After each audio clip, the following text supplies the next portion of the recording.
శివుడు ధరించిన మాతృరూపమిది చిన్మయి గౌరీ మాత.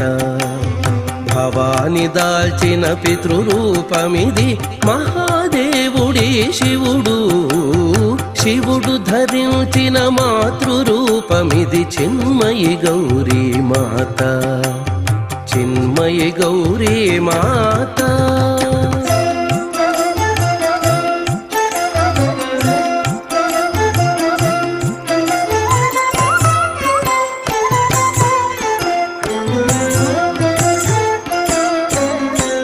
శివ పార్వతులుగా గోచరించినది శివుడొక్కరుడే కట్టెదుట. శివ పార్వతులుగా గోచరించినది శివుడొక్కరుడే కట్టెదుట. పావన నిర్మల శుద్ధ కాంతితో భాసించే కొలువు